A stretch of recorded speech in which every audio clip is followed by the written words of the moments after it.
blonde and these roots. Ugh. It makes me sick. Hi guys, and welcome back to my YouTube channel. Today's video, I had a lot of questions the other day. I put like a swipe up thing on my Instagram and loads of people asked me how to do a halo eye and what a halo eye is. So we're going to be kind of doing that today. I'm still ignoring my hair colour for now. I've washed it about literally 500 times.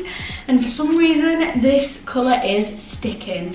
But it's kind of going a bit silvery now, so it's kind of on its way out. But it's just taking forever. Underneath is back blonde, and then this is just...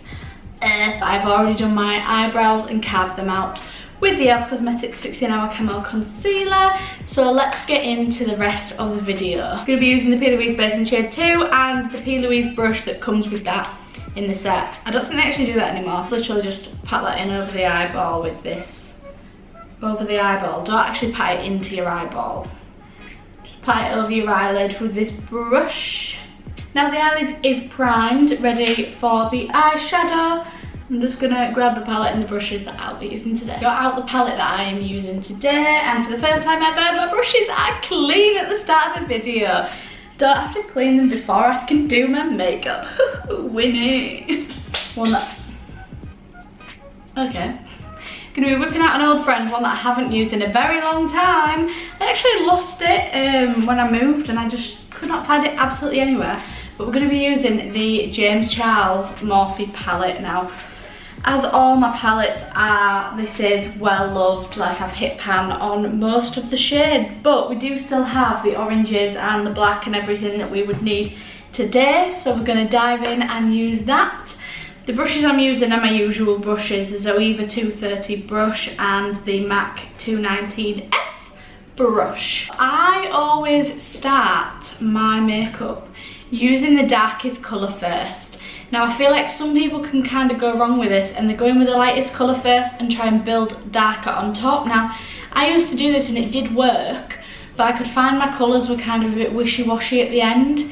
So if you start with the darkest colour and blend outwards, getting towards the lighter colour, it usually works really well. And if you lose any of the pigment during the blending process, you can always go back over with the darker pigment to darken it up in the end. So I'm going to start with the darkest colour first, and for a halo eye, we obviously do two separate things, and then in the middle it's like a beam of light coming down. That's what we're going to do. So if you've never seen a halo eye before, stay tuned, and you will. So you do the same thing on both edges. So I'm going to place the black where I want it to go first. As I said, I like to start with the darkest colour first. That's why I'm going in with black first. And I'm just going to place the black on both edges where I want it to go, just so I don't have to keep cleaning off my brush and starting again. So the black is now where I would want it to go. I go over the edge very slightly with my brush just to blend the edges of this a little bit. Now I've wiped my brush off on a bit of tissue, but you still want a little bit of that pigment to be left on there. I'm going to go in with a shade that's slightly lighter than black, and we're going to work our way up to the lightest shade. So we're going to go in with this shade that's like an orangey browny colour, just around the edges of this, literally staying on the edge. There's not really any rules with makeup, so I'm just showing you how I do things. I know we look a bit crazy right now, but a halo eye is one of them things where you've just got to like trust the process, because yes, at first it is going to look a bit strange. I'm just blending brown light up my forehead, haven't I? So now we are going to go in with the orange. We're going to go in with this orange here, and we're going to be blending that yet again around the edges, and that's what we keep doing. We just keep blending the colours around the edges until we get to the lightest colour, and then in the middle for the actual like halo beam of light thing in the middle, I think I'm going to do like yellow or gold, but we'll see when we get there. Halo eye is just kind of like building colour. Just building colour all on top of each other till it blends in together and creates the effect that we want. We want it all nicely blended in together. Now I'm just going round the edge with the same brush that I've just wiped off on my tissue to get rid of like the majority of the pigment on it, and just going around the edges to try and blend them out slightly. This just helps make it so that when you go around with your next colour, there isn't like a really harsh line that you're going over with the colour, because sometimes it's hard to blend over that with another colour. And this just helps to kind of spread it out before doing that. Now we're going to go around everything with the lightest shade of orange, which is this shade here at the top. And we're just going to blend everything out with this. Oh, look, I've got black underneath my eyeball. So as you can see, this palette's got a little bit of fallout. That's why I always do my eyes before the rest of my face. People, I've had a few comments on that, like, why do you do your eyes before your face? This is how, sorry, 1 second.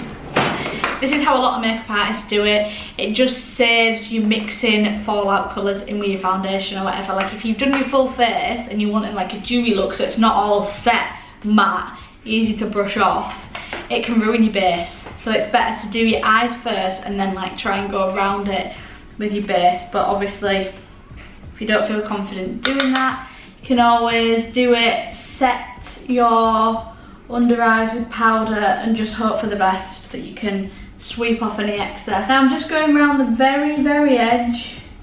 See, it's a lot of building, a lot more on the edge stuff with a yellow around the very edge. This well-loved yellow here. I remember at the time this was the only like good colourful palette that I had, so I would absolutely use this to absolute death. And I was so happy when I ordered this. Like I was like, oh, I have got a Morphe palette, like me. I was so happy about it. Now I'm just gonna go in the middle with this yellow. So I'm just gonna pack it in the middle like this. Pack it just means press it on in the middle.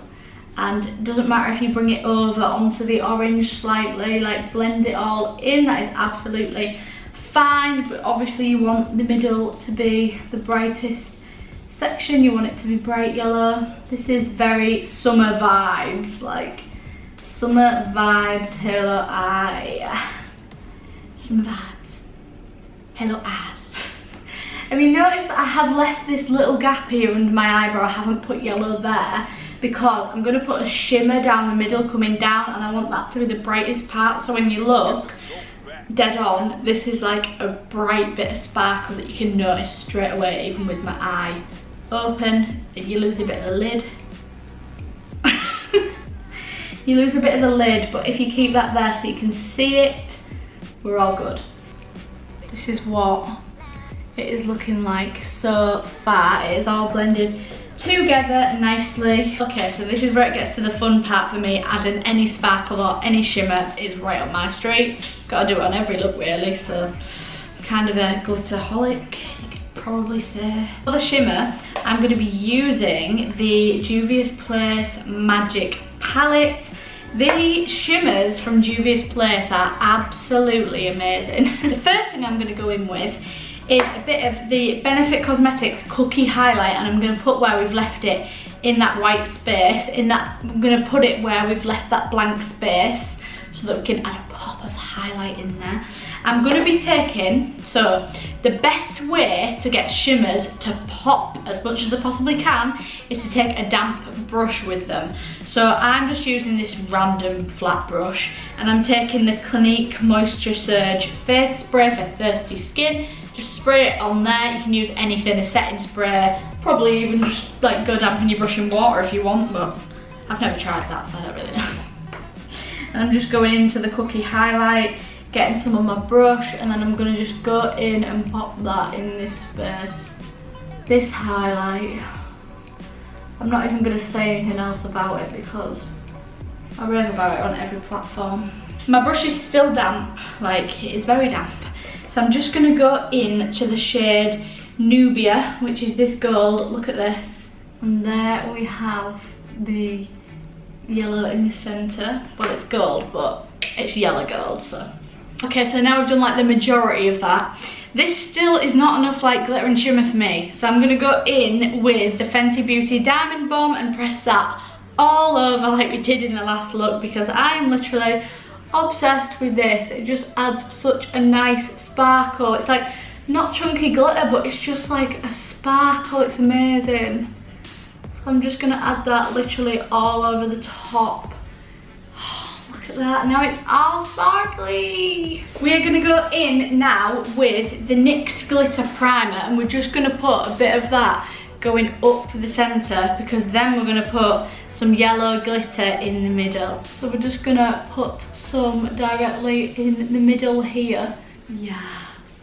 Now you can obviously, if you're not a glitterholic like me, you can completely skip that step and just leave the glitter. You can leave the shimmer, you can just leave it with what we did with the gold from Juvia's Place, or you can put anything in the middle. Like you can completely change this look up. You could do it in different colours. Like I've done it in blue, I did it in blue and pink in the middle. Like you can completely do any colour combo with this using the same technique. So you start with the darkest colour and just put around it to the lighter till you get to the lightest, and then you can use your middle colour shimmer.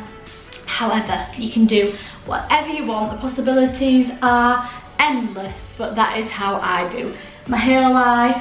What I'm going to do is I'm going to go off camera, apply lashes and do the rest of my face like I usually do, because it gets a bit boring, and then I will be back to do the underneath of your to do the underneath of the eye. Okay guys, I am back. As you can see, I have finished the rest of my face and I am feeling this eye look. I don't know why, but like darker colours and like orangey colours with brown eyes I think look really nice together. This blue hair is not a vibe. I keep looking in the mirror and I'm like, leave. So I'm just going to finish the underneath of my eyeballs. Today we are actually going to be adding colour to the waterline. So I'm going to go in, if you didn't know, P. Louise base is great for lining the waterline, and then you can pack colours on top. So I'm literally just going to go in with the base again in shade 2. It doesn't really matter what shade. I usually use 0, but I'm really bad at losing things and I do not know where I put it. So I'm just going to go in with the base in shade 2. I'm just going to take the Me, Myself and Mitchell palette from Beauty Bay, and I'm going to be taking the shade Mental, which is this bright orange, and I'm going to pack this on top of that P. Louise base in the waterline. So this is the finished look. I hope that you like it. If you do recreate this look or anything, don't forget to tag me on Instagram. It is BethCrawshaw_. I love to see your recreations of my looks. It makes me actually cry. Thank you so much for watching, guys. Don't forget to give this video a big thumbs up if you enjoyed it or you like this makeup look, and if you don't, give it a thumbs up anyway. And don't forget to hit that subscribe button. You can even turn on the notification bell if you want. If you wanna. I'll see you in my next video, which will be very, very soon. I'll see you in the next one, guys. Bye.